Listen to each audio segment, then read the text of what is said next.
Hey, what's up, everybody? Tim Albrecht here, and welcome to this week's episode of the Ask a YFP CFP segment of the Your Financial Pharmacist podcast, where we feature questions from you, the YFP community, to be answered by one of our very own fee-only certified financial planners. Please note this podcast is intended for educational purposes and should not be considered financial or investment advice, as we do not know all the variables to one's personal situation when answering a question. Before we jump into today's question, a shout out to our extraordinary YFP financial planning team that makes this segment possible. Your Financial Pharmacist offers fee-only comprehensive financial planning services that are customized to the pharmacy professional. So whether you want to pay off your student loans, make the right investment decisions, or simply build a solid financial plan, we'll help get your income working for you rather than the other way around. You can learn more by visiting yfpplanning.com. Again, that's yfpplanning.com. Okay, this week's question comes from Heather in the YFP Facebook group. And Heather asks, have any of you used a 401k loan to pay off student debt? I didn't think that would be a good idea, but is it? Tim Baker, what are your thoughts?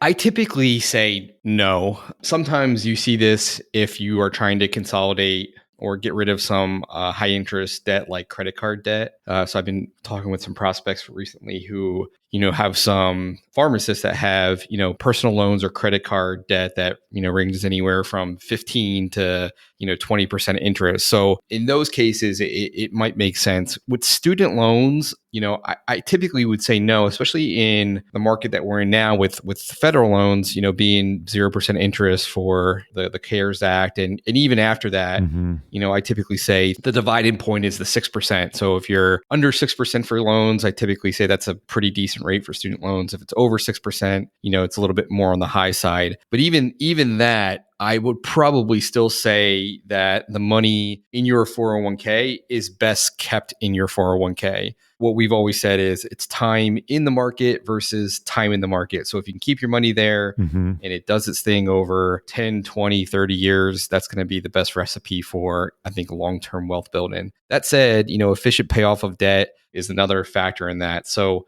basically, how a 401k loan works is that you basically trade out of the mutual funds that you're in, you get that money in cash, but then you have to pay it back with some type of interest. Now, it might not be as high as the interest that you would pay for student loans, but the other factor of that is taking the money out when it could be grown, from an exponential perspective from the investment side. And you typically pay that back, typically through payroll, through, your paycheck. So I would say, depending on what your strategy is, it's probably better to stay the course and keep the money in the 401k or look to refinance your student loans or just restructure it in a different way. Again, there are other assets that you could potentially leverage, like a home, or things like that you could explore before taking it out of the 401k. Now, it's typically an attractive place to go because people say this big pot of money and, the pain of, retiring with enough money may not be there when you're in your 20s, 30s, or even 40s. But if you talk to people in their 50s and 60s, that, it's kind of like, I wish I would have left that alone. So sure. Heather, great question.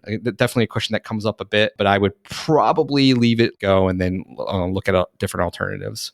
Tim, how much do you weigh or not weigh? One of the thoughts that comes to mind for me is, I guess, more the behavioral side of it, which would be just the importance of forward momentum, seeing the growth of those accounts, and some of the psychology of taking a step backwards. Even if it gets repaid, you're taking a step backwards in those accounts, and what impact that may or may not have in terms of overall mindset around the financial plan. Is that a worthy consideration?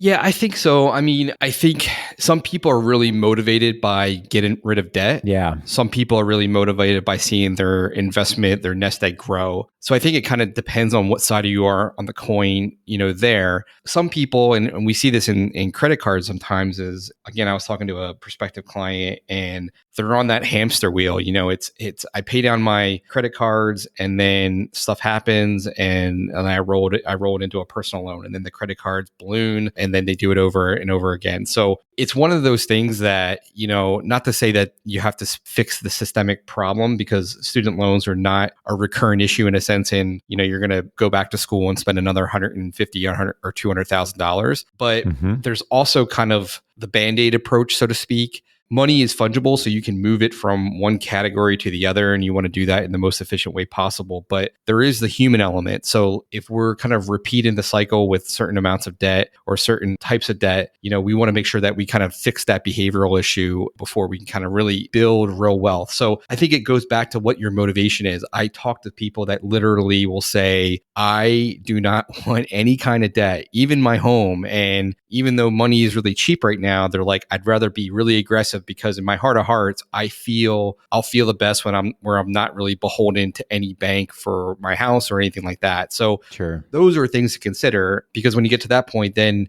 potentially you really turn up the investments. But again, the old adage of time in the market, the more you can keep that money doing its thing over longer periods of time, the easier it is, or the less hard you have to save and invest for the future. Mm-hmm. So balancing all those different things. And again, like the tax consequences and penalties and things like that can be daunting for some. And I think sometimes that's why a planner is a good person to have on your team, because you can say, hey, am I nuts in doing this? And we kind of say, well, let's talk about it and see how that fits into your greater plan.